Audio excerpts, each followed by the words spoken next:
What is the difficulty with service members and the transitioning? Because I know that's part of the core of what the prize is about. What is that? Because when I came out of service, there was no skill bridge out there, and we liken this to I don't know how popular this would be, but like getting out of high school, getting out of prison. You know, there's what is the transition? You know, like when you get out, you don't know what you did in the military, how that transitions into like civilian world. Like what was I doing that I can now do out here?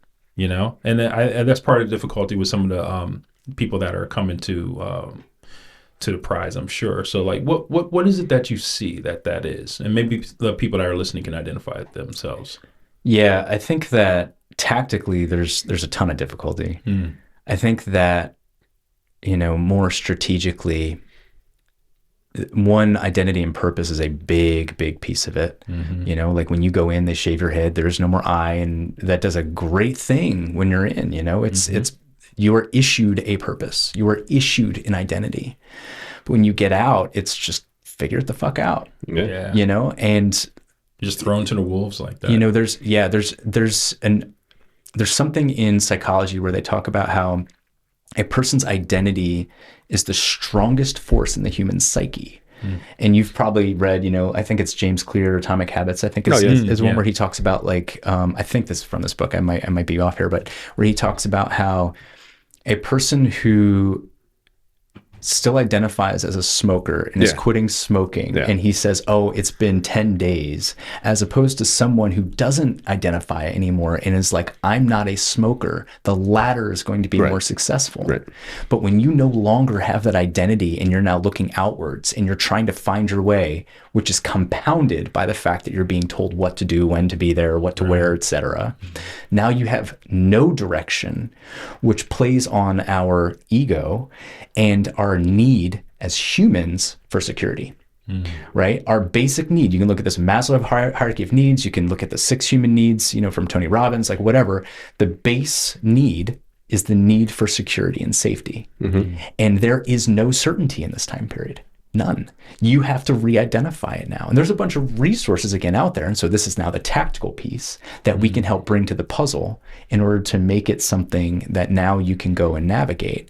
But to me, I think that that's one of the biggest pieces, is that we lose that certainty on such a deep primal level that now all of a sudden you have to go and figure it out, which can be exciting to some.